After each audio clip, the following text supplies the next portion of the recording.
Time flies when you're having fun. We are already in week 9, and this week is all about the essential agreements we will be facing as we are financing, producing, and distributing content. So what did we discuss this week? This week we covered a module that included the important terms and conditions for essential agreements in connection with film and television projects. Understand the risks and mitigate them by including protective terms and conditions in the essential agreements. Understand the essential terms geared toward transparency and profit. Risks and mitigation strategies is something we need to look into before we can really tackle all these terms and conditions for the agreements. Important terms and conditions apply with banks, lenders, investors, and co-producing partners. Understand the reason behind crucial terms and protect the project yourself as the producer and your investor by applying essential terms and conditions in these relevant agreements in the most optimal way. You now should be able to identify risks and be able to mitigate or eliminate them, and you should be able to identify important terms and conditions in most of the essential agreements regarding film and television productions. We have looked at various risk scenarios and mitigation strategies over these last few weeks. And one area that is very helpful when it comes to avoiding some of these pitfalls and risks are all the agreements we have to deal with when it comes to producing, financing, and distributing content. And that's what we're going to talk about this week. Producers and investors must understand the risks and learn how to mitigate them in order to protect revenues and profits in relation to a film or television project. The main risks in film and television are often associated to the financing sections, the production, the distribution, and the actual revenue and profit section.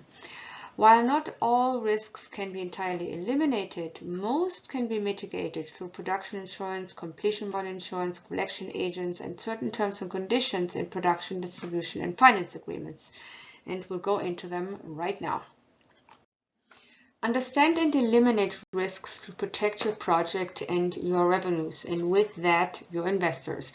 There are 3 main areas to identify when addressing these potential risks in the entertainment industry. So we're talking about production risks first. The risk of production is limited not just to the actual physical production, but it also includes the development phase. And there is a bunch of risks that are associated there in regards to securing rights, securing talent, packaging. The funding phase has its own risks when we finance our project with the various sources that we have to negotiate deals for, and we have to match in an ideal balance, and we have to understand what best terms and conditions to include. And of course, there are various risks associated with the physical production itself and the post-production phase, all the way to the delivery of the film or TV project to the distributor and including their technical acceptance. When we talk about distribution risk, we're talking about the distribution phase, and we're often here dealing with issues related to the sales agent, especially in connection with performance clauses. We also are dealing sometimes with distribution rights assignment issues, and we might be dealing with auditing issues for distribution revenues as well as related reporting issues. And when we talk about revenue and profits, we often talk about the risk related to the collection of those revenues from the sales agents, from the distributors, but also from the box office. Let's start by looking at the production risk, and here we will start with the development phase. So first we're looking at the chain of title, which has to do with the securing of all rights, including the underlying rights. We have to check that all rights to a project are cleared, are clean, that there are no underlying issues, and that any underlying rights associated to the project have also been secured. We also have to look into turnaround components, seeing if there are any monies that were created in the development phase with another producer on this project are applicable and might have to be paid.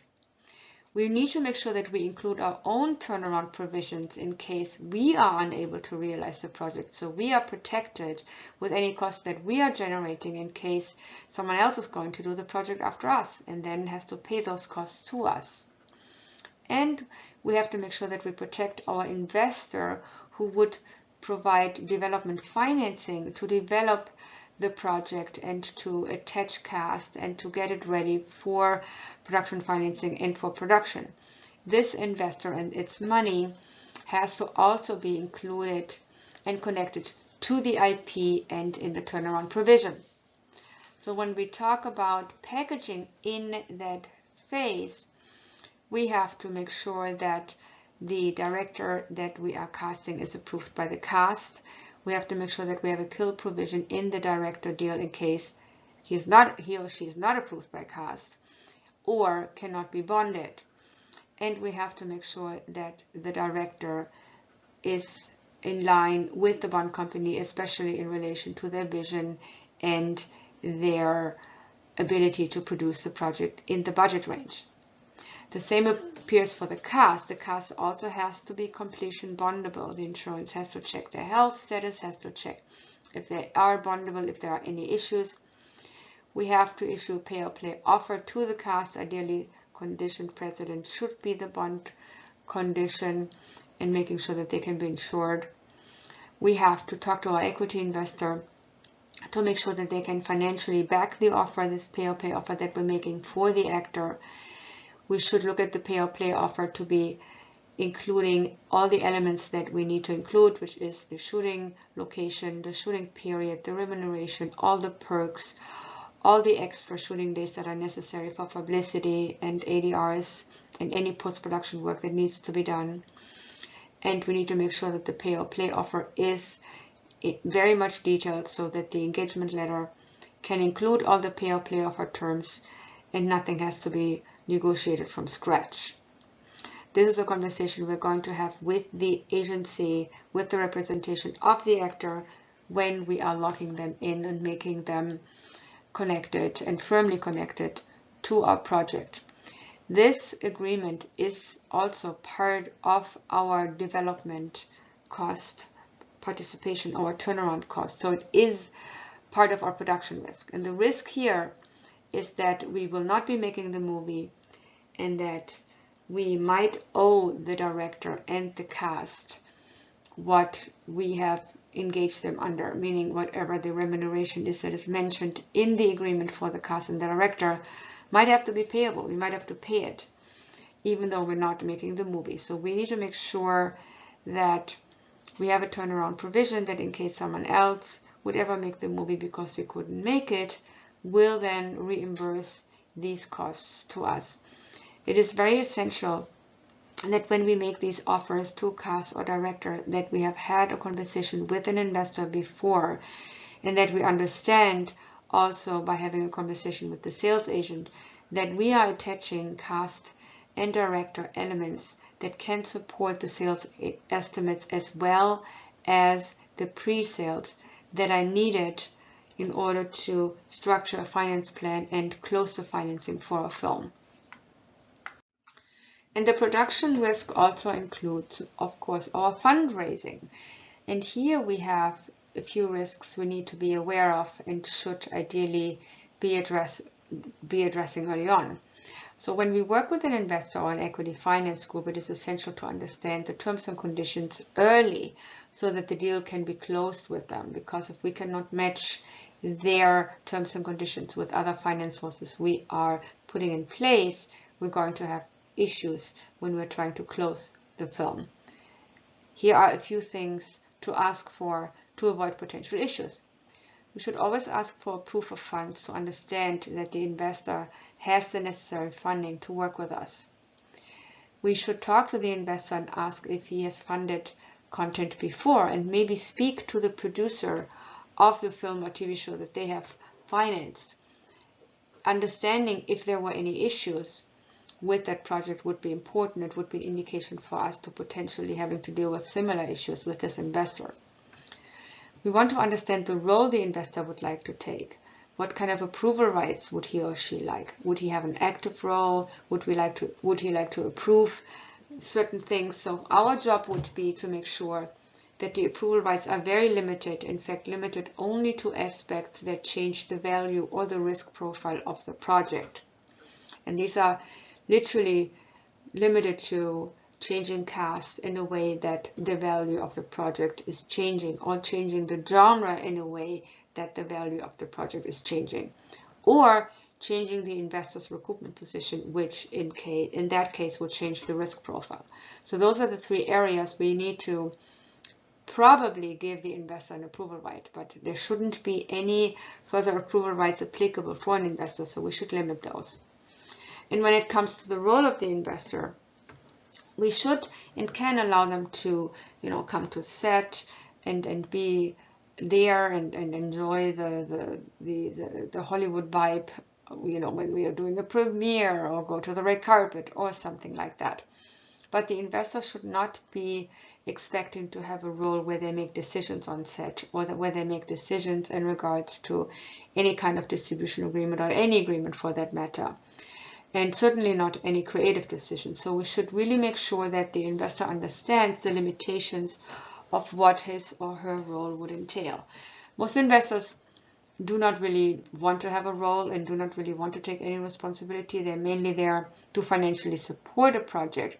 But some are interested in applying a wider role, and we should make sure that we know what that is and then limit that to the best of our abilities as producers.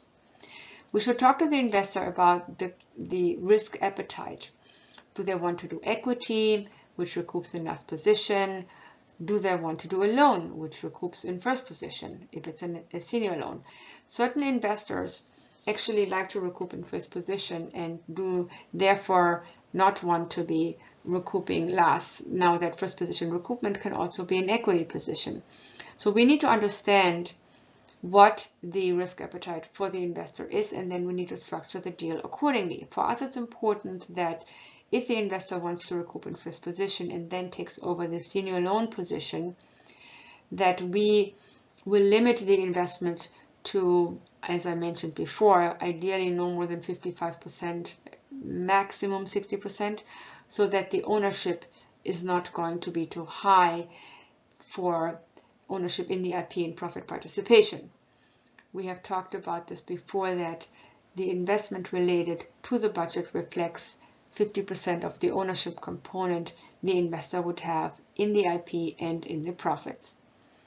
We need to talk to the investor about how we are mitigating production risk and distribution risks, of course, but especially about the fact that we're using a completion bond company and that we are using a collection agency to protect our revenues. This is something that they will want to see, and this is something that we have to put in place. There are different ways to approach an investor. We can do a PPM, which is a private placement memorandum that's usually done in the US, but it can only be used for accredited investors in some cases. In some cases, you have to actually have a broker that has a license to present this PPM to an investor. So it's not necessarily something we can do on our own, depending on what it is. But there can also be a business plan where we include the investor as a business partner, which is a simple finance agreement that we can apply. I mean, nothing is ever simple about it, but in essence, it would be a business agreement that includes an investment. The idea here is to make sure that whenever we approach an investor, to understand the limitations and regulations the Security and Exchange Commission applies for investors in the US. Now, these change sometimes, and there isn't anyone that can tell you what happens at any given time without actually looking at what has changed recently. So I always suggest that if you want to go with the PPM option, and if you want to approach an investor in the US in accordance with the SEC, to go to their website and familiarize yourself with the current rules and regulations, or use a brokerage firm that would very likely know about these things. There are tax implications for investors when they invest with us, and those should best be something that they would discuss with their CPA. It's not something that a producer should be discussing with them, because we're not CPAs. We don't know the tax situation of this investor, and we should probably stay out of that and have them discuss it with their CPA. When we deal with loans, we're talking about banks, we're talking about lenders, and they should give us a term sheet which tells us exactly early on what kind of interest fees we have to expect, what kind of discounting for pre-sales we have to deal with, and what our net loan in the end would look like after all these loan fees and interest charges and discounts have been applied. That is extremely important to have early on, simply because we need to know how much balance we have to cover with our equity investor. And we also need to understand that these investors or lenders may not necessarily need a completion bond. So if that is the case, we have to figure out what are we going to do in case of budget overages, because that will be the next question that the investor is going to ask us. If you go over budget and you don't have a completion bond, how are you going to handle that? Because I'm not giving you more money. So how are you going to deal with that? A way around it would be to have a very significant or sizable contingency, which is a safety cushion in case we do go over budget. Most banks that give us a gap loan will require a completion bond insurance, but there are some lenders who cash flow pre-sales and tax incentives, for example, who do not require a completion bond insurance.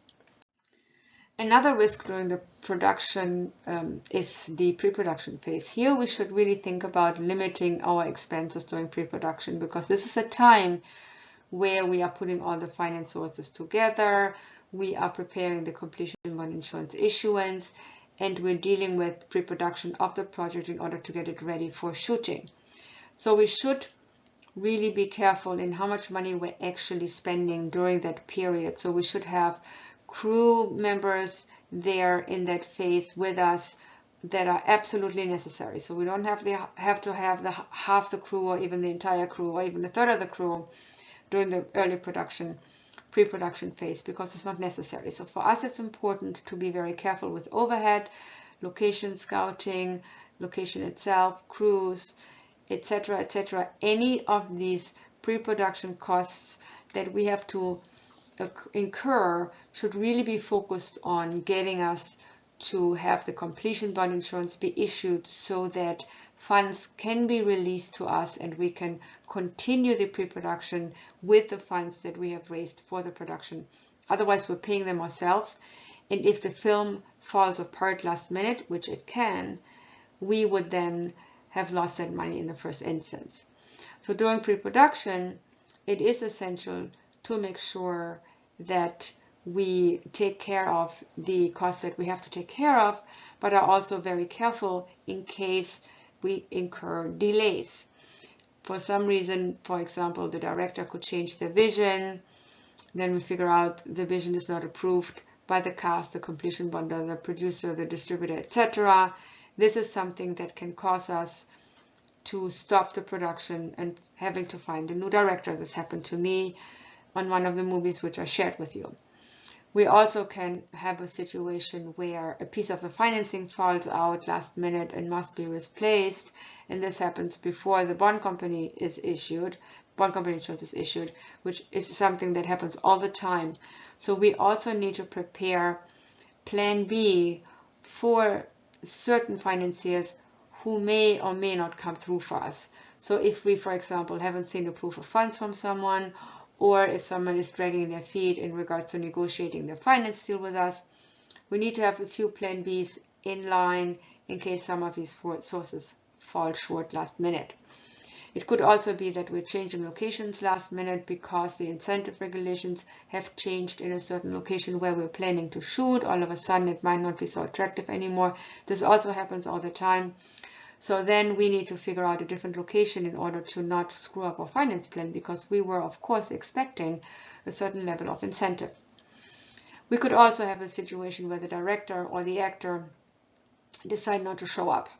I've not ever had that with a director, but I have had that with an actor, and that is, of course, a problem. We can then, go and sue the actor, sue the agent, but it's not going to be hugely helpful in that very moment, because lawsuits take years and they may or may not work out. So for us, that means we're going to have to replace this actor very quickly. It will cause a delay, for our production, but at least we will have a chance to then continue the movie. So the solution here would be find another actor to replace this actor, and find one that has similar or higher value so that the sales estimates and pre-sales are not affected. We also have had a situation where we were building a set for a special movie and the set wasn't ready. So the construction, as we have sometimes happen with construction, was delayed. In that case too, we can experience a delay that can cost us money because we have to stop the production until the set piece is ready. When we deal with the political or natural disaster, that obviously is a very rare situation. I have never dealt with that, but I have to list it here in case it does happen. Sometimes it's insured, sometimes it's not insured, and today, with all the changes with insurance in regards to recent developments, we always have to make sure that certain things, or that most of the things that can happen to us, are insured through the production insurance and the completion bond insurance. And of course, during the production phase itself, we can face certain risks. Funny enough, once the completion bond is insured, has insured the production, the risks are really limited. You're dealing with risks when you do not have a completion bond insurance, because then you deal with risk for budget overages. You go over budget, the production has started, it's not really going in accordance with the schedule, there are reasons why it's being delayed, and you don't have an insurance for any of it. So this is going to most likely be a problem. And it does happen a lot, and it happens especially with films that are not that don't have a completion bond insurance. Sometimes you also deal with films that are not properly insured.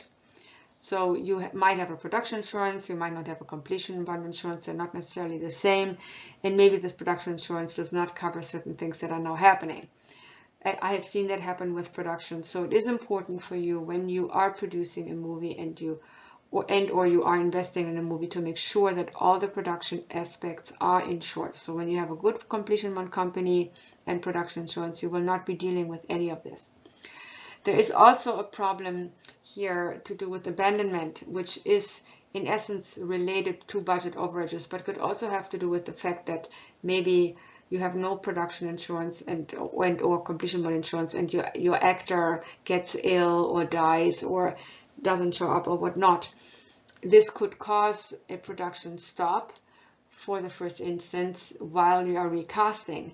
And sometimes I've seen situations with producers, they just don't continue. They don't find the right cast.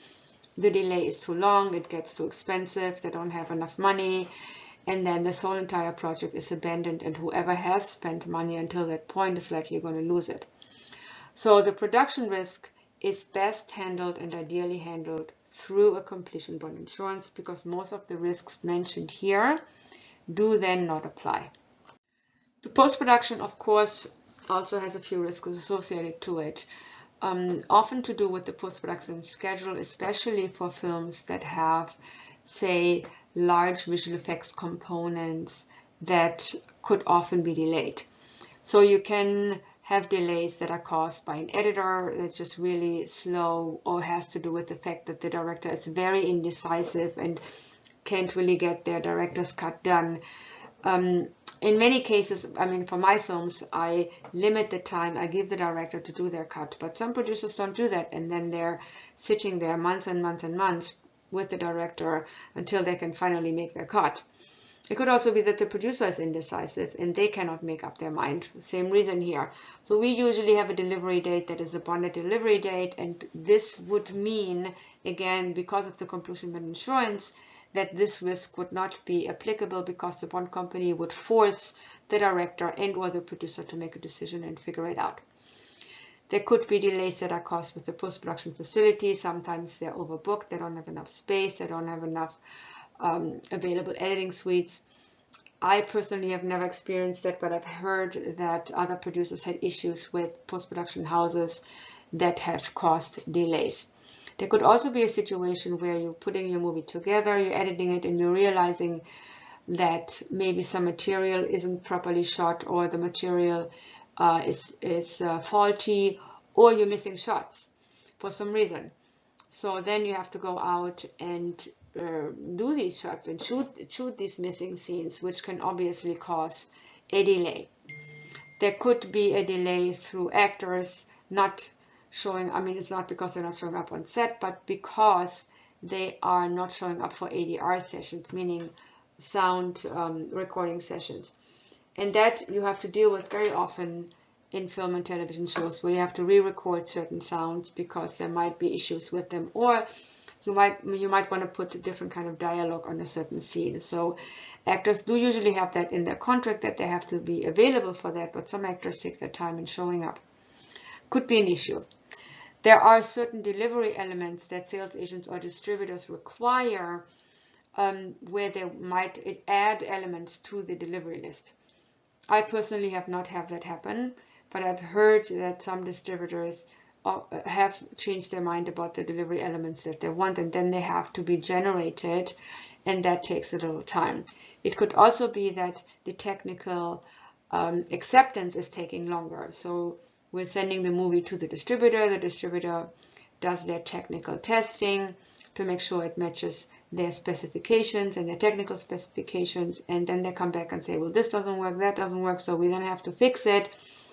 And if it takes too long to fix it, or if there is too much to fix, this can also delay the post-production schedule. The final cut is an issue if you give the director final cut. I don't give directors final cut. I've never done that.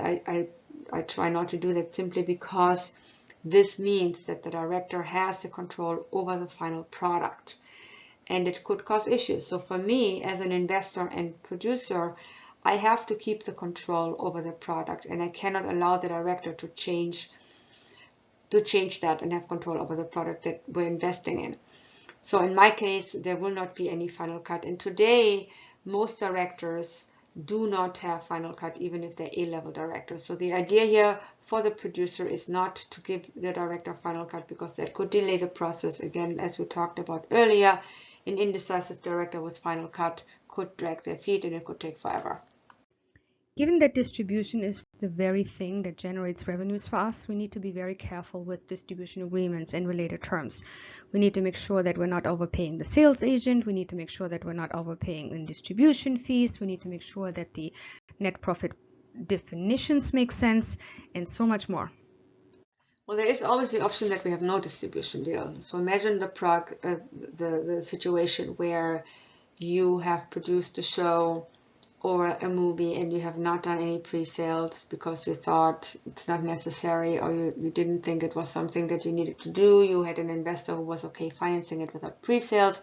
So now you finished your movie or you finished your project and you're not selling it. It's not getting, any traction. No one in the US is buying it. No one internationally is buying it. And now you're sitting on your movie and it's not being distributed at all, which means it's not going to make any money. And this actually happens a lot. So I would always say, to avoid this, make sure you have pre-sales. Make sure you sign up a sales agent who will work with you very closely in generating the distribution revenues you hopefully will receive in accordance with the sales estimates that were issued by the sales agent when you started the relationship with them. And here's the second risk. What can happen is that these sales estimates do not materialize. So you might have done pre-sales, and the pre-sales are supportive of the sales estimates, and then you do the movie and it's finished and it's really poorly executed. It happens. It's not what distributors would expect. So that means that once the movie is finished, you still get your money from the distributors who pre-bought the movie. They're going to not be happy to having to pay it because the movie is not what they hoped for, but they have no choice. They have to pay you. But everyone else who you haven't sold the movie to can now see the movie in the film markets at the screenings, and they might not like it. So that means that the unsold rights that you have estimated to make money with will not materialize in the way you hoped. So you make less money than you thought you would. And that has to do many times with poor execution of what was originally a great package and a great script. Sometimes what happens is a movie is aging, or a project is aging. So you're putting it together. It's taking a longer time to put it together. Distributors have seen it at a few markets, and maybe some have pre-bought it, but it's not moving forward. The longer it takes for a project to get made, the more dangerous is it because the value normally is lower. It lowers itself because it takes too long. People might change their mind, and distributors are not excited about it anymore.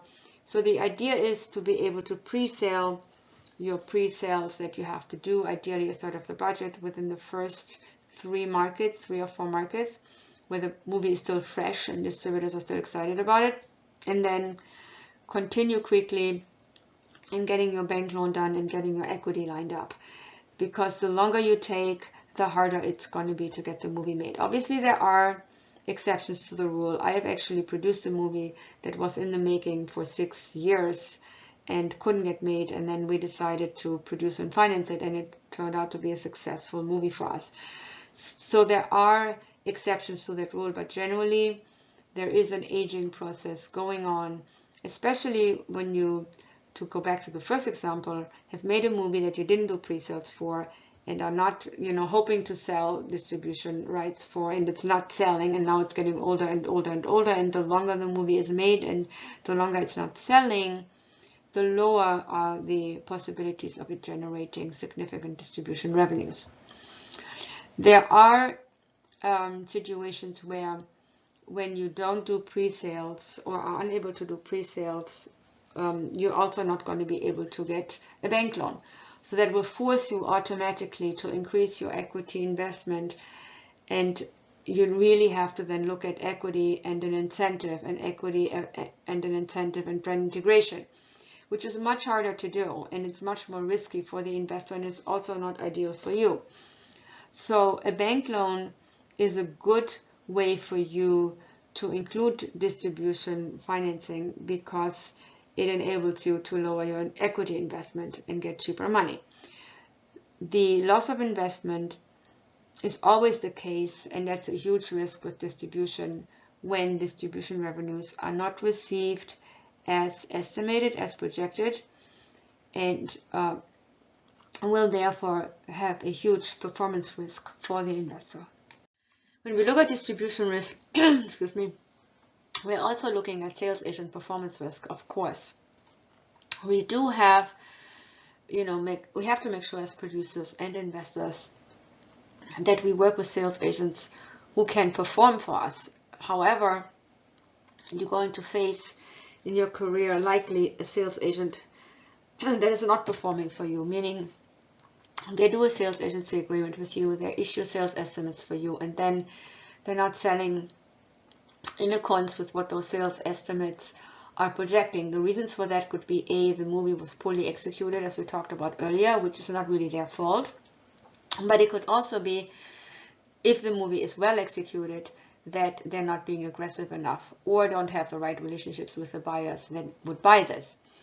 So for you, it would be important as a producer or investor to make sure that you put a performance clause in the agreement with the sales agent that is connected to the sales estimates that they have issued.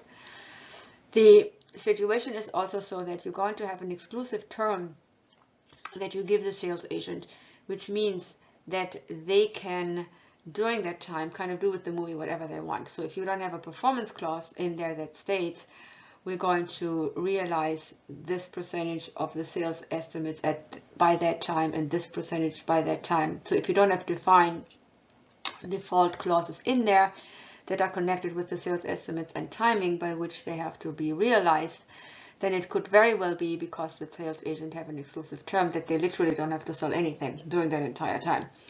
Doesn't usually happen because sales agents don't make money when they don't sell.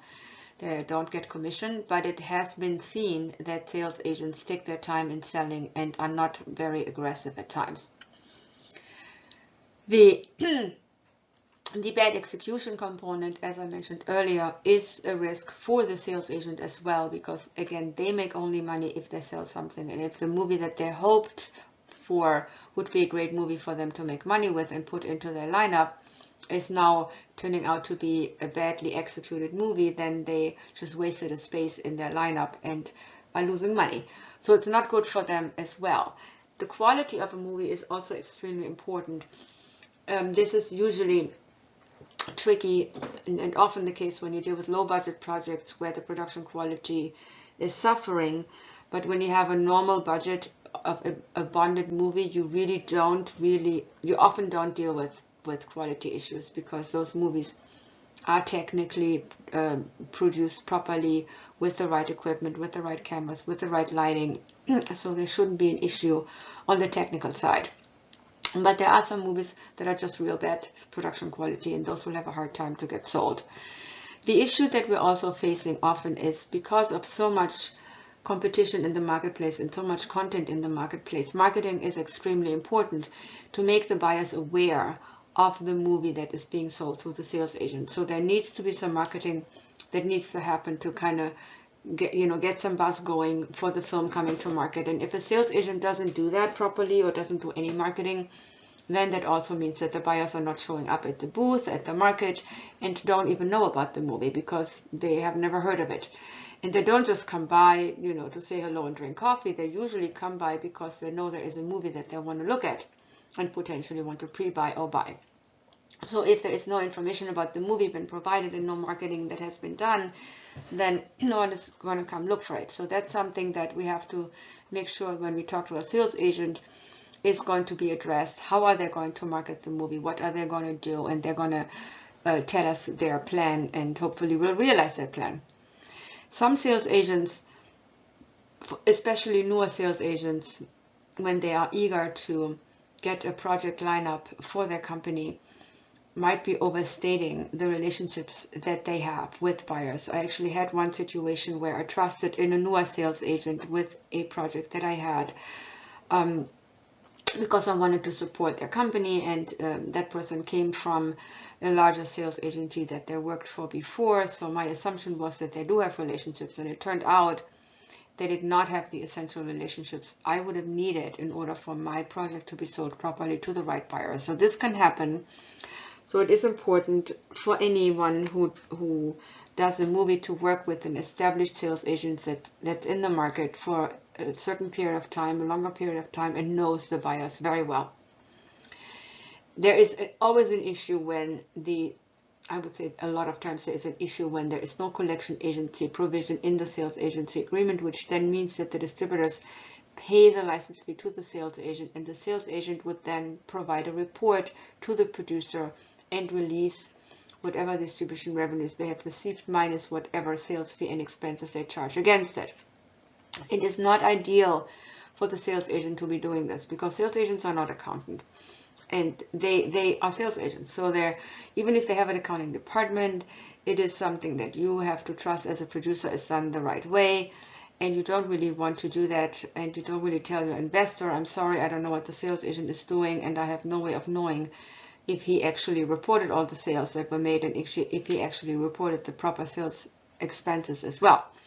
This is not a conversation you want to have with your investor, and it's really not necessary. So put a collection agency clause in there and have the collection agent do their job in collecting the revenues and paying expenses, loans, and investments back.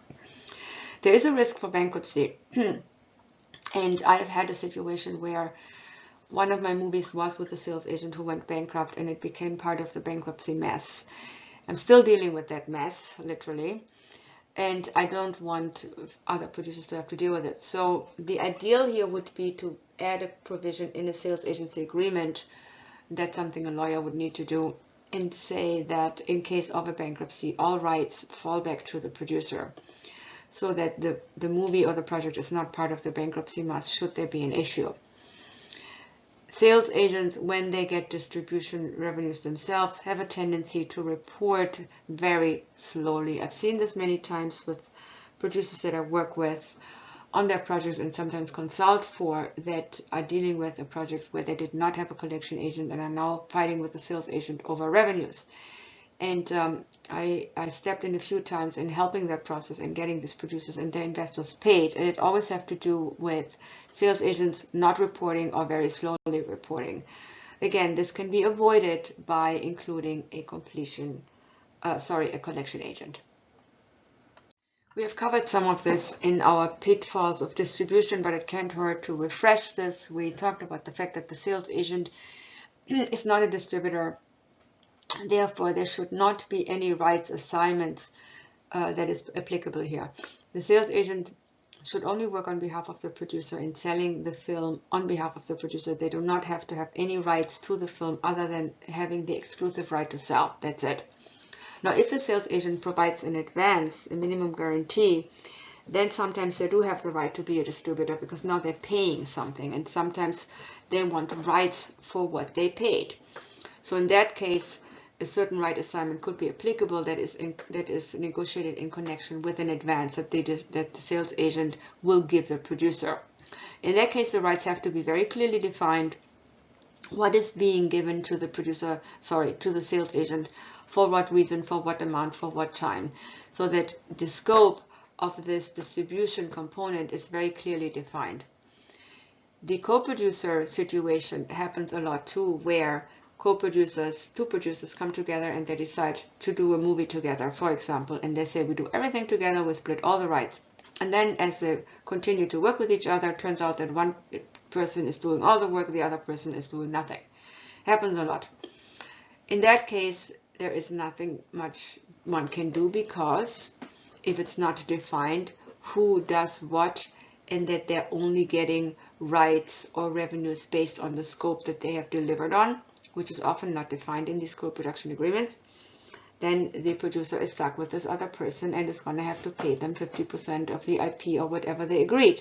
So the idea here is, when you do a co-production agreement with a producer who you are putting together a project with, really define the scope of what each of you are doing and define it so that any payment and any rights are only applicable and only assigned if that scope is in fact fulfilled during the period that it has to be fulfilled. Otherwise, it's not and non-defined, and then it gets very difficult.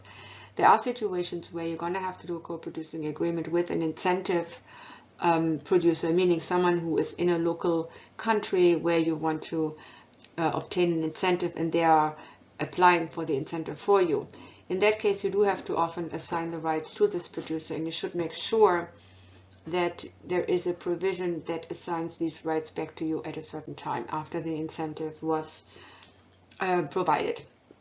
There are certain rules and regulations you need to know about in regards to where the incentive is coming from. Not every country will allow the assignment back to you, so you should really be careful when you do incentives agreements in other countries, and really watch the incentive regulations closely to make sure you're not losing your IP.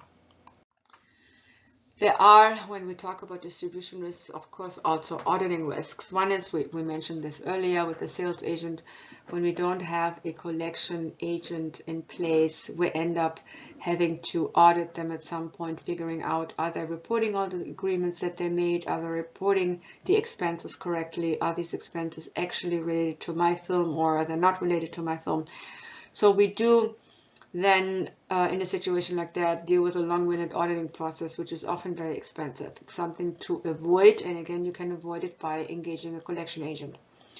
There are distributors who are not always forward when it comes to paying overages. As we talked about, overages are payments that are made to you in addition to the minimum guarantee, the license fee that a distributor paid you for a distribution agreement. And in case of a great performance of your film in that country, and if they have made so much money that their minimum guarantee that they paid you is paid back, all the P&A that they paid to take the movie into the theater locally is paid, all the expenses are paid, that they were allowed to deduct per the distribution agreement that you have with them. So everything is paid and there is money left over. They are supposed to give you 50% of that.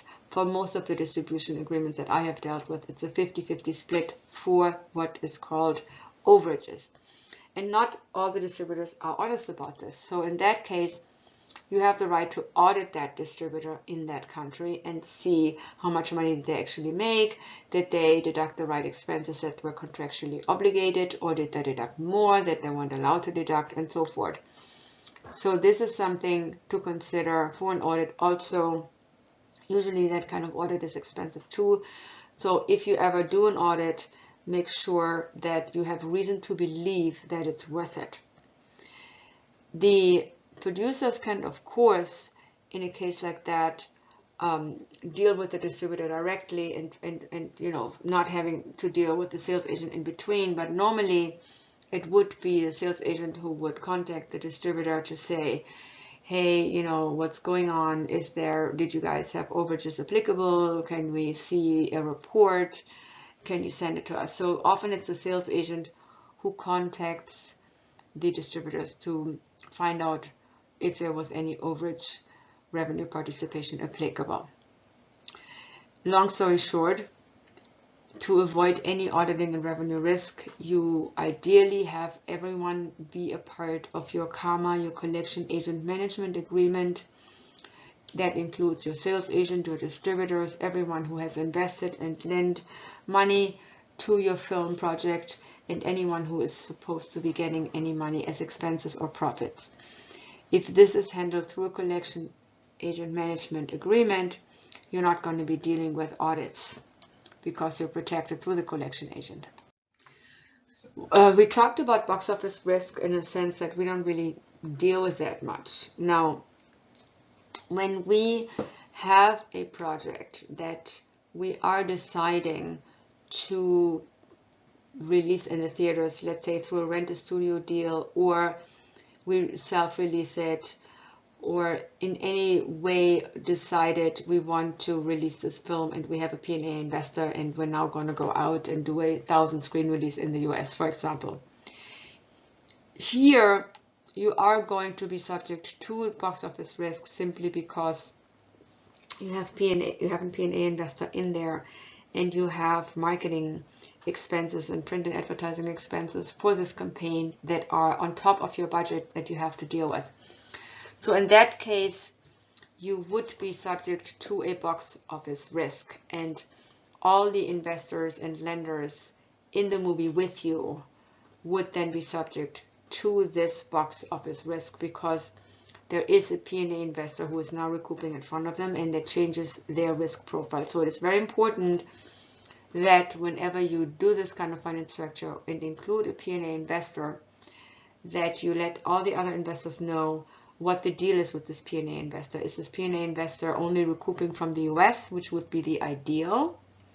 But if the P&A investor is also recouping from international distribution rights revenues, that could not be ideal. So you want to try to keep the P&A investor recouping from the US box office, in which case the investors and banks are not as negatively affected by the potential box office flop if it doesn't work out. Now, in a national box office, we don't have to deal with as producers when we sell our distribution rights through a sales agent, because the local distributor releases the film in the international territory and the theaters, and they deal with P&A and print and advertising money there, and they handle the local campaign, and they expense all that expenditure that they have themselves. They will, of course, deduct it from what could be our overages, so we might not have any, but if the film does not do well, we also don't have a risk.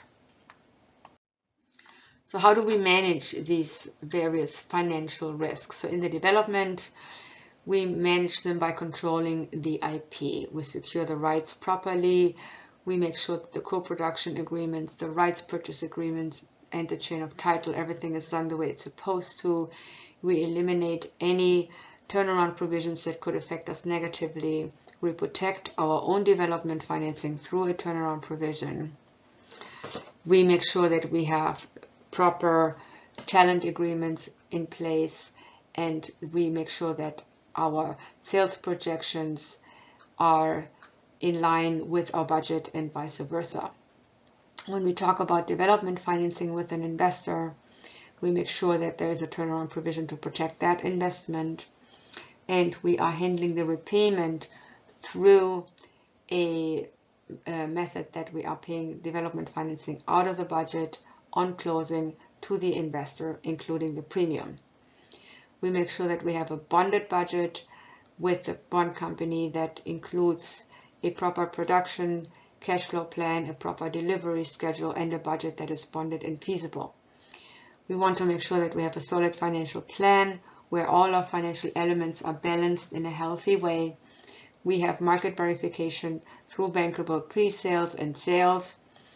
We have incentive loans that are non-recoupable. We have some other non-recoupable finance sources in our finance plan to offset the risk for the lender and the investor. We have loan and equity investments in a healthy balance applicable in our finance plan. We make sure that our distribution agreements do include industry standard sales fees and distribution fees and expenses, as well as performance clauses. And we make sure that we have, of course, our collection agency provision in there. And we make sure that the rights agreements that we're doing with the sales agents are affecting the proper term, inflecting the proper minimum guarantee payments and overages provisions. While there is definite risk diversification applicable with slate financing simply because an investor finances more than one film and therefore diversifies their risk, there are also issues with that. So when I talk about slate financing, and we do this quite a bit, I manage the slate financing investments by putting investment criteria on the slate financing in the entirety. That means I make sure that the finance model that is applicable for the entire slate is one that would be the same for the movie. So I will not invest more than 35% in equity in my slate with a finance plan that includes a senior loan of about 20% for GAAP. I will make sure that for the slate, all films have a 20% non-recoupable finance component in there, which could be through an incentive or another non-recoupable finance source. I will also make sure that the slate financing requires that any film in the slate must have pre-sales of at least 30% of the budget. And I will also make sure that any movie in the slate can perform and shows international sales estimates of 70% of the budget. So what I'm doing here with my slate is I'm making sure that whatever project is connected to the slate and in the slate is valuable, so that in case something does not work as projected, at least we have other projects that can pick up the slack for the slate, so to speak. What I also do to diversify is I put projects in that have different budget sizes. So it's not all $10 million movies or all $15 million movies. I put in low budget television series that are documentary series. I put in drama series that are more expensive. I put in low budget movies. I put in medium sized movies. So I put in varied budget and varied genres that allow me to have a bucket of different kind of product. So I'm not just diversifying through budgets, but I'm also diversifying through content and genres. I make sure that when I put the slate together, I put slate titles in there that I can realize within the time that the application of funds is supposed to happen. So I'm not going to put a project in there that I'm going to have to develop for 10 years. So I'm going to put the slate together in a way that I know that the movies that I have put in there or the TV series I have put in there can be going in production within the next 1 or 2 years. Maximum would be 3 years, so that I can diversify the funds and use the revenues to produce other projects in the slate as well. I always make sure that I control all the rights of the films, so therefore I can also control their progress. So if I don't, for example, if I have a movie in the slate that is not controlled by me but by another producer, then I don't really control how soon it can close, how fast it can be produced. So that would be a problem for me. So therefore, I can only put movies into the slate where I have total control over the film and the realization process. I would have to make sure that the talent packaging is managed efficiently as well. So I cannot really take the time of years and years and years to package actors on there, which I've seen, it happens. So I have to have varied options for actors to be available for these movies and can be attached fairly quickly. They have to, if I have to, for example, replace a project, which can happen. Let's say we have one project there where we just cannot find an actor and it cannot be packaged and we just cannot make any progress. I would then replace that project with another project where things might go a little faster.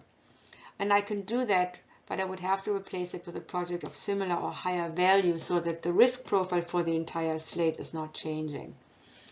I also have to make sure that when I do a slate financing with a company that gives me the money, like a hedge fund or an investment firm, that they're not charging me what is called unused commitment fees, which means they would give me the money for the slate and it takes me 3 years to place the money into my projects. And for the 3 years that I have, trying to place the money and haven't used it, they're charging me interest or charging me a fee even though I haven't applied their funds. That can add up quickly and can get very expensive. So I will try to do a deal with the people or the entity that gives me the slate financing that would exclude unused commitment fees, if I can. I also want to make sure that the finance fees, or if it's a loan, that the interest fees are feasible and affordable, so that I don't have to have huge finance fees in the budget, which then makes it harder to produce a quality film with A-level actors. So I will make sure early on with whoever provides me the slate financing that their closing costs and their fees are manageable for us. We'll obviously want to make sure that whoever is selling our movie is doing it for a reduced sales fee because we are providing a volume which then in turn can optimize our profits. We also want to think about and ideally enter into some kind of a first look arrangement with certain buyers. Again, when we do slates and we provide a volume of content, those conversations can be had, which means we can automatically plug in certain deals, certain distribution deals, without having to go shop around or do pre-sales. We have to make sure for slates that the producing team and the directors, everyone on the team that is producing and realizing the projects in the slate, have a certain track record so that they can facilitate the process very efficiently and professionally. You will be dealing with a lot of agreements when it comes to financing, producing, and distributing a film. And I am reflecting here on, or I'm discussing here, a few of the main essential ones and the main and most important terms that you will likely be facing. It all begins with the idea. So the rights agreements are extremely important, and we need to make sure that we make them in a way that they're watertight. What does that mean? So let's say you are looking at an IP, like a book or a story that is not a screenplay. You would need to make sure that you first option or acquire the right for this IP before you can have a script written. If you have an original script from a writer, you would do a deal directly with the writer. Or if you have yourself an idea that you want the writer to then execute for you, that would be yet another deal. So these different deals are extremely important in order to solidify what is called a chain of title. It is important that you always think about, are there any underlying rights that I need to worry about when I make this movie? Is this movie based on something else? And then whatever that is based on, you need to have an option agreement for or need to buy the rights for. And if a writer comes to you and gives you their script, you can option or purchase that script. And if you yourself have an idea that you would want a writer to write into a script, you have all the rights and you keep all the rights. And in this case, you would do a writer for hire agreement. Or let's say you have another producer who comes to you and says, I have this amazing project and I want you to work with me on it. Now we're talking about a co-production agreement. But in this case, if you do important things like attaching financing, attaching costs, attaching distribution, the rights will have to be shared with you. Otherwise, you're doing it for nothing. So it is very important that the rights agreements are connecting you directly to the IP, to the idea, in order for you to be able to raise money for this or to produce or distribute this content. And here, the two steps you would take is you can option something which will give you a certain period of time to realize it, which is the option period, or you can purchase something. And in this case, you buy the rights and you're not limited to a time frame. Those are the two main steps you would think about. When we're talking about a shopping agreement, and I want to mention this here as one of the options, no rights will be transferred. Nothing is agreed. It is just someone telling you, I'm allowing you to shop my idea. I'm allowing you to shop a deal. The tricky thing here is that you don't really know what the deal is. Let's say, for example, someone says to you, I have this amazing script, go shop it. You pitch it to Netflix. Netflix says, this is fantastic. I have to go back to the writer. Guess what? Netflix wants to buy the idea. Now the writer might say, now that it's Netflix, I was now, thinking I should be getting more money. So now you get into a negotiation situation that is not advantageous. So shopping agreements is really something where I would be careful for you to enter this unless you define the terms. And the terms then again would include an option or a purchase component. And with the option, you're paying an option fee that is usually a small fee that allows you to have the exclusive time and period to put this movie together. And the acquisition price is usually something that is paid once the option expires or when the movie is made. And that's when the acquisition price is paid for the rights. I'm going to list the main essential agreements and terms and conditions that I have experienced and that I have dealt with, and there might be others and they might not all be applicable to you, but I'm sharing with you the kind of agreements I enter into and I have entered into on my productions and how I've handled them. So for producer agreements, I have done the LLC agreement, which is the operating agreement for the LLC, which is a limited liability company that I launch for every film or every project I do. So every time I do a project, it has its own LLC, its own company. And I will then, with that LLC, enter into all the agreements that I need to enter into, which could be cast agreements, distribution agreements, finance agreements, and anything else. It's going to be this LLC, that's the movie-related or project-related LLC, that enters into all these agreements. It will also be this LLC that I'm going to engage an attorney with to then handle this project. And any producers that I work with in combination with my project that might help me to get it done or to provide a certain scope that speeds up the process in getting the project made, those producer agreements would also be done with this LLC. In the producing agreements, if I have other producers, I will be very careful and very definitive about the scope that the other producer has.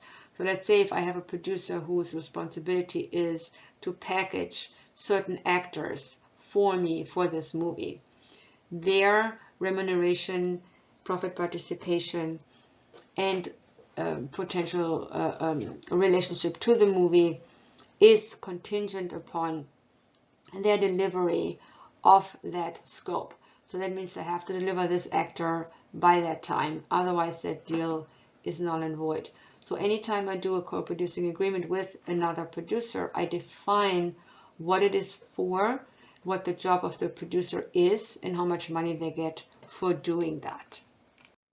So when I do my cast and director agreements, I often do them as pay or place, and it would then include the title of the project, of course, the shooting period and the location, the project elements, like this is the director, this is the budget, this is where we're shooting, this is how long we're shooting, this is the role for the cast member, for example, that I would want them to play, what kind of salary am I paying them, what kind of perks will be negotiated, and then any kind of contingencies that I want to apply, like the issuance of a completion bond. All of this is going to be part of the pay or play and the detailed engagement agreement.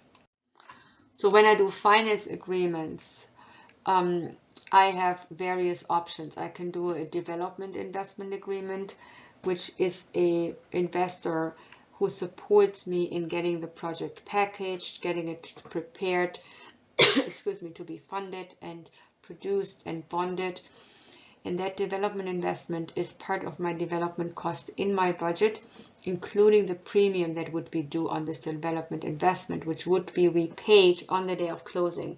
The development investor would not wait until distribution revenues are generated with this project. They would get paid on the day I am closing on my financing and starting production. The equity investor is a different situation. Equity investors are part of the distribution revenues when it comes to their repayment. So that agreement would include things like the profit participation that is being paid, the premium that is being paid, and any kind of approval rights that might be applicable. Ideally, there aren't any, and any kind of recoupment positioning that needs to be approved by them. So for example, if an equity investor says, I want to recoup in first position, it would not be possible for you to do a bank loan because the investor and the bank loan wouldn't match and wouldn't be combinable. If the equity investor says, I want to have approval over cast, your job is to limit this approval in a way that you say you have the right to replace the cast with someone of equal or similar value. Anything that changes the risk profile for the investor, they will likely have a right to approve, which has to do with sales estimates, recoupment position, and value of the film. The senior loan agreement is something that is based early on a bindable term sheet that is issued by a bank, and that term sheet lays out the discounting that might be applied for certain pre-sales, and it lays out the interest and loan fees and legal fees that are being charged in connection with the loan and that are being deducted as a reserve and then paid for when recoupment distribution revenues are coming in. The junior loan agreement is similar to the senior loan. There is a term sheet that can talk about what is going to happen here, what is the interest, what is the loan amount, is there any profit participation or premium applicable, and the loan agreement would then be subject to the term sheet. Both entities normally, meaning the senior lender and the junior lender, they normally issue term sheets. The senior lender usually always does. The junior lender, it really depends on who the junior lender is, but those term sheets can tell us early on what the terms are, and then we can still decide whether or not they work for us as producers. There is an incentive loan agreement with a lender who will have an estimate done based on what expenses are eligible in the region that we're shooting the movie in, and how much that will be then altogether for the incentive loan. This incentive estimate will be done by someone that the lender approves, and then based on that estimate, the lender will give us a loan in advance and then will be repaid by the incentive region, not by us. So they would handle all the paperwork in connection with the repayment of the loan from the incentive region. They will likely charge us a fee up front and will deduct that fee from the incentive loan that we will be given.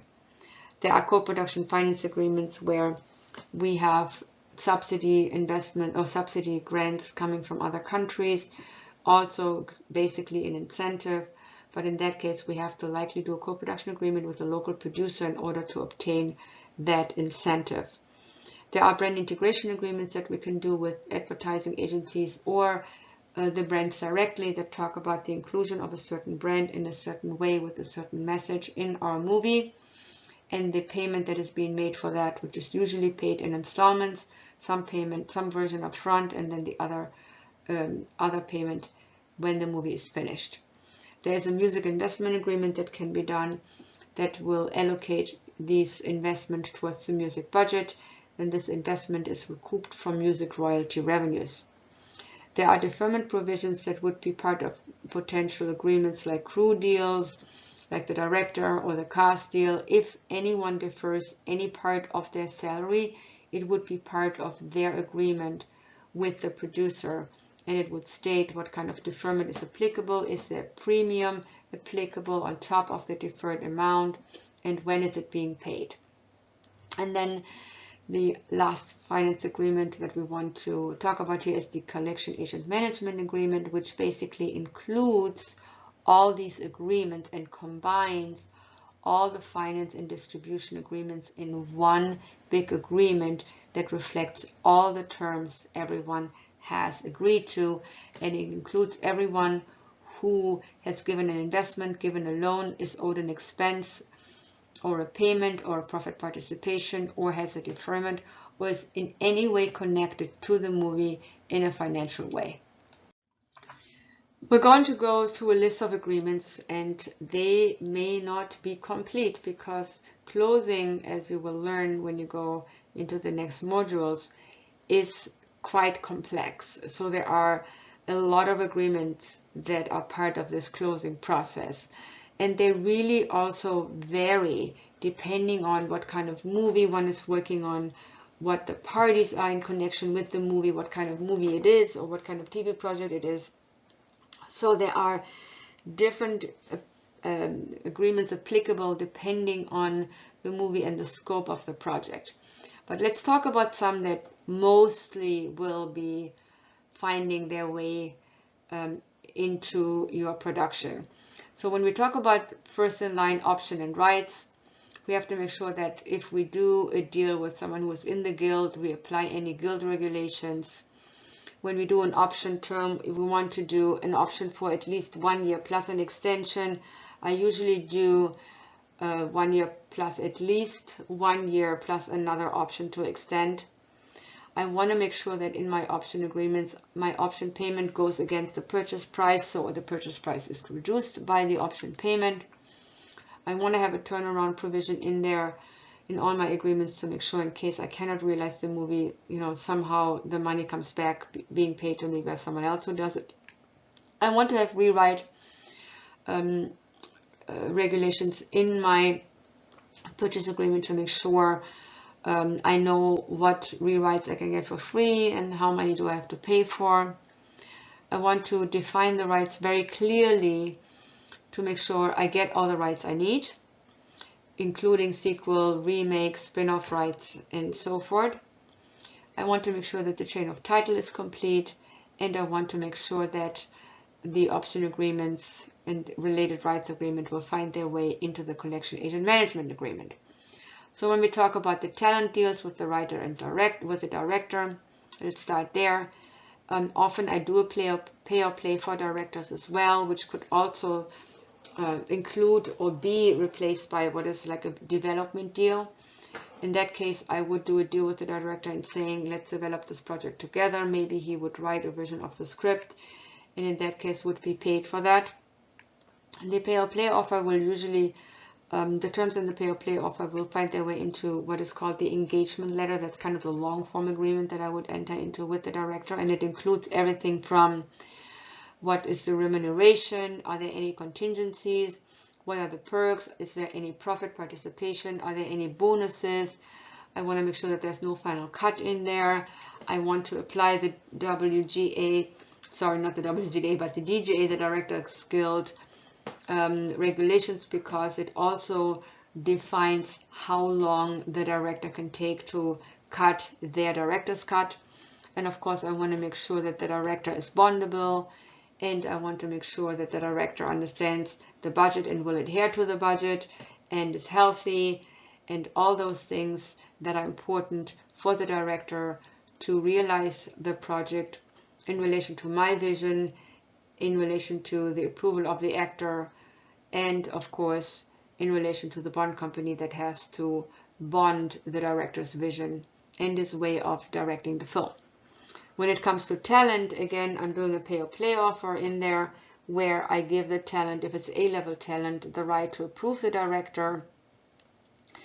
And for the director, that means I would have to have a kill fee provision in there in case the director is not approved by cast, so I can let him go and maybe have to pay him something. I want to do contingencies for the talent deal, such as the completion bond insurance needs to be issued in order for this deal to be legally viable. We'll talk about remuneration, perks, and profits and bonuses, of course. We want to make sure that the cast has no creative approval, and we want to make sure that if the cast is a Screen Actors Guild member, that we adhere to the SAG rules and regulations. If this cast is going to be a profit participant, they would also be part of the collection agent management agreement.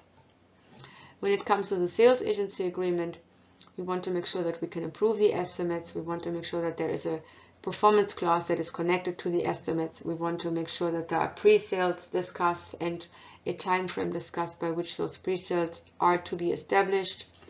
Is there potentially a minimum guarantee that the sales agent is paid? What does it do? Is it going to change the rights? Is it going to change the sales fee or distribution fees? We want to talk about that.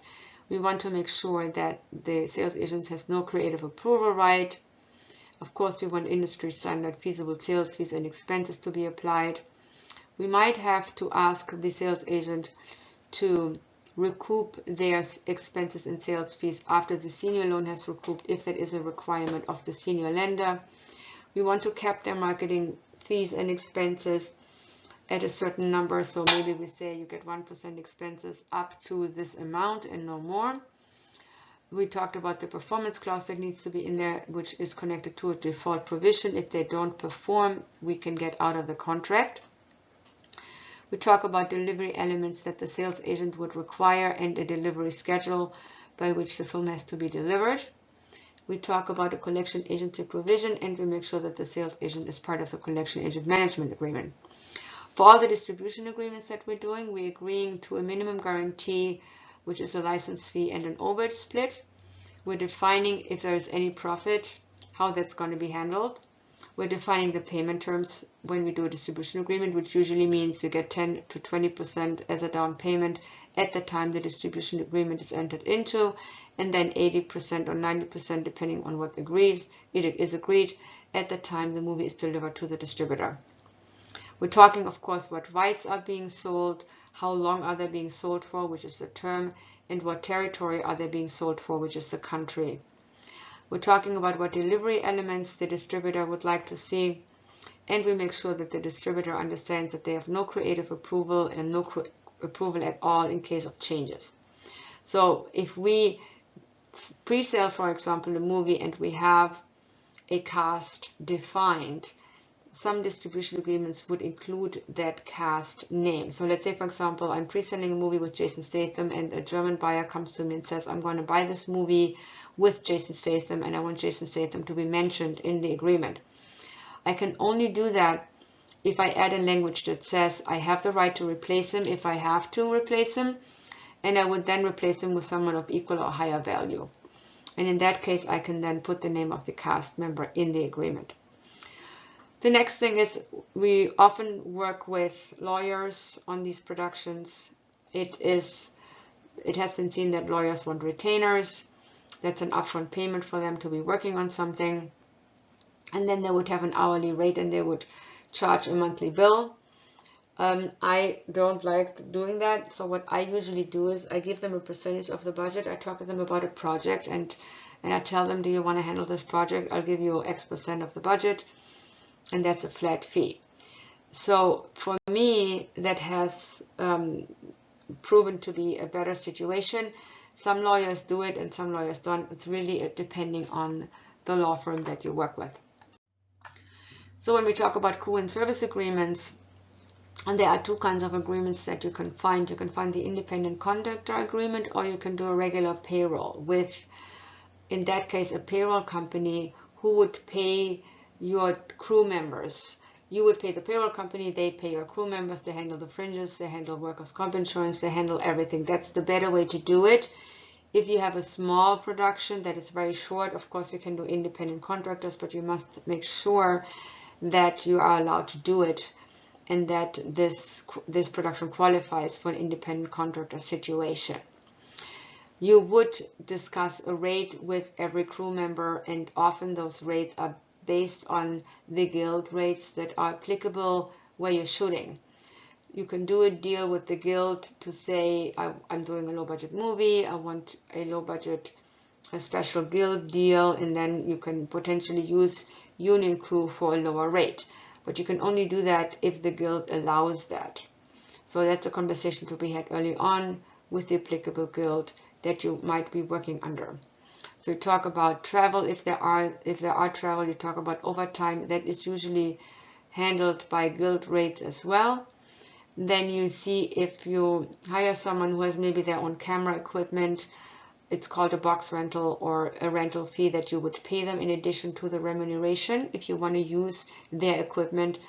Or for example, a costume designer or makeup hair artist, they usually bring their own materials, and you can give them a box rental in addition to the remuneration that you would pay them, to the rate that you would pay them. You always obviously in the crew agreement discuss the scope, you discuss the credit that they would have, and you discuss as well if they have any deferment or profit participation applicable. These are the main items you would discuss in a crew service agreement, and that is normally done by the line producer or the unit production manager, those kind of deals. Then there is a producer service agreement that can be done which is something that is between you and the bond company, for example, but it could also be between you and another producer. In essence, what you have to define in this agreement is the scope of service, what is being done, what is the exact scope, what has to be delivered by when, what is the fee for that, is there profit participation or a deferment applicable, are there any rights that you would be sharing with the producer or not, are there any milestones that have to be met in order for them to see a remuneration or a profit participation or an IP right component, and is there any turnaround applicable, meaning if you pay them something and the movie doesn't get made, those kind of fees have to be paid back to you by whoever else is making the movie. So there should always be a turnaround provision. But there's also a case for turnaround where, for example, you could work with a producer who is able to help you attach a certain cast member. Let's say you work with a producer and he has a relationship with Jason Statham, to stick with Jason Statham's name for this example, and he attaches Jason Statham to the movie. And then for whatever reason you get into it with the producer, or their producing agreement expires, or something happens and you're not going to continue to work with them. They do have a turnaround provision in a sense that they still get paid as long as their actor that they attached is still in the movie. So even if they don't do anything else ever again, and even if they don't do anything with you, as long as their actor that they package is in the movie, you still have to pay them. So that's kind of a turnaround provision that could be applicable, especially for a producer who helps you with casting. You're going to have to do a guild signatory agreement for the production company that's handling the movie, so make sure you are working with the signatory departments for the three main guilds we have here, with your SAG, WGA, and DGA, and understand what kind of residuals you might have to deal with if you do have to pay a bond to them. And of course, they're going to be in the collection agent management agreement. The completion bond agreement is one where the completion bonder gets to approve the budget, they get to approve the production schedule, and they get to approve the production cash flow plan, they get to approve the director and the talent, they get to approve the line producer and the accountant, they get to approve the chain of title.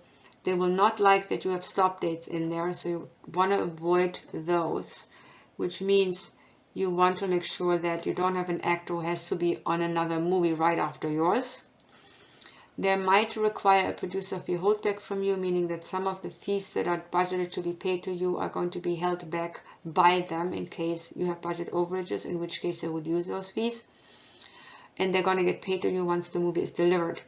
And you can talk to them about exclusions. What are some items that you don't need the bond company to insure, which you can then exclude so the bond fee can be reduced. And then of course there is the CAMA, the Collection Agent Management Agreement, which has designed a waterfall for us that dictates who gets paid what, when from distribution revenues.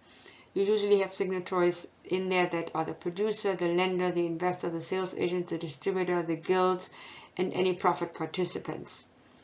And then there are the production agreements in relation to the SPV. So what you're going to do is you're going to put together an LLC or another form of a company that handles the production. So that way all the agreements that you do would be done with this production entity that handles the movie. So that entity would have to have an operating agreement. If it's an LLC, it will talk about who the members are, who the shareholders are, in this LLC. Is it the investor with you? Is it just you as a producer? It will talk about profit splits. It will talk about overhead, some tax applications that are applicable for this company. It will talk about what the company does and the rights it has and the scope. And of course, it is the entity that will be in the collection agent management agreement.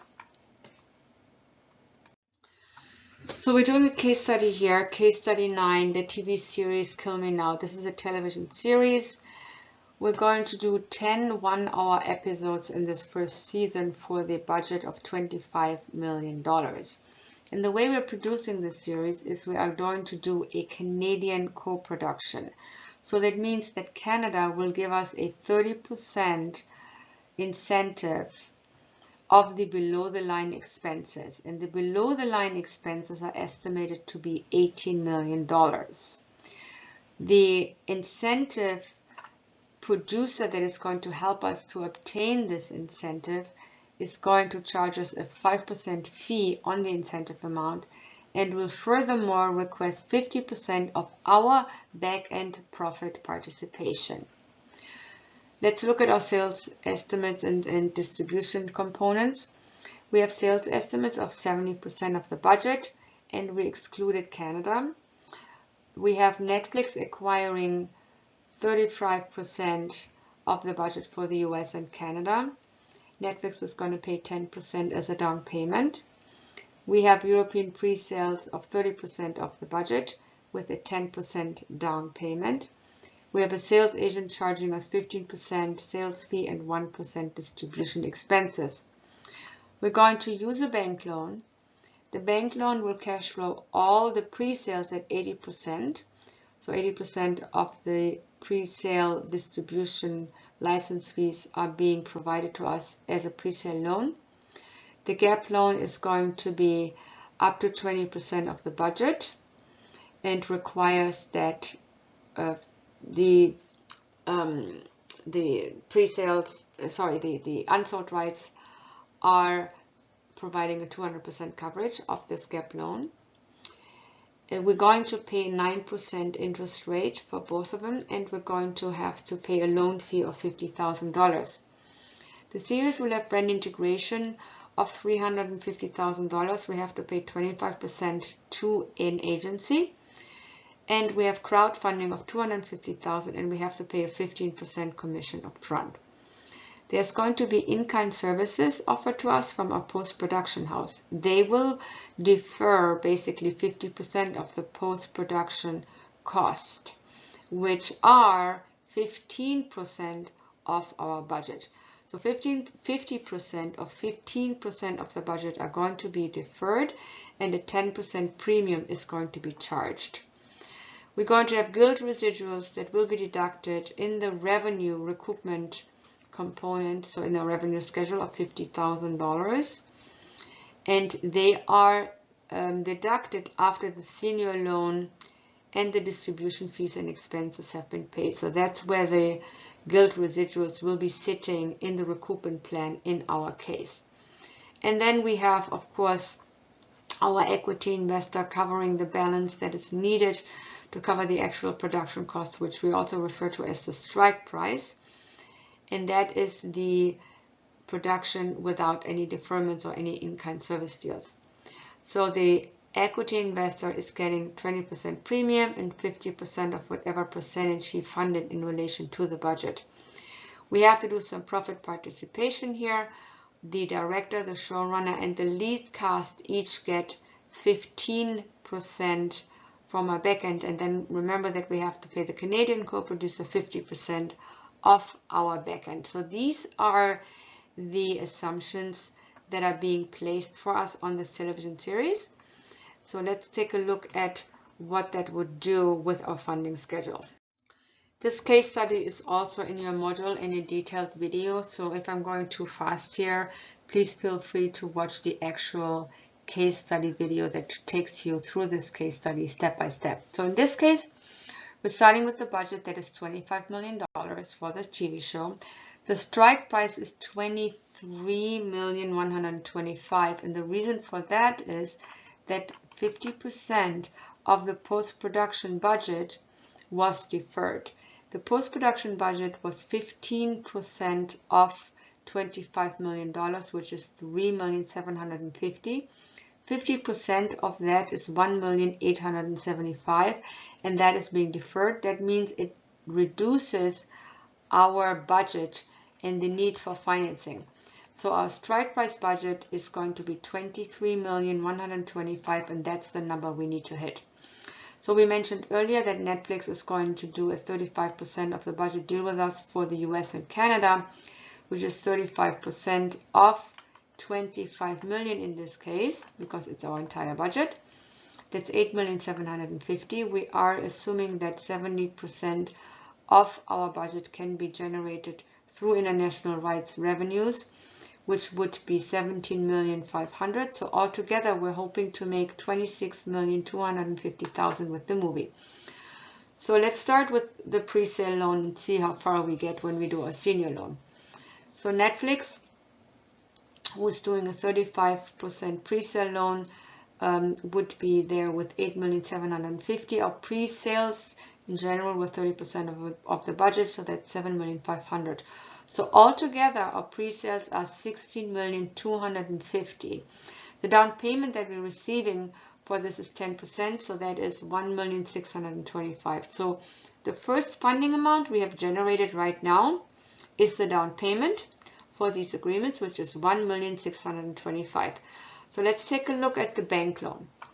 The pre-sale loan is going to be discounted to 80%.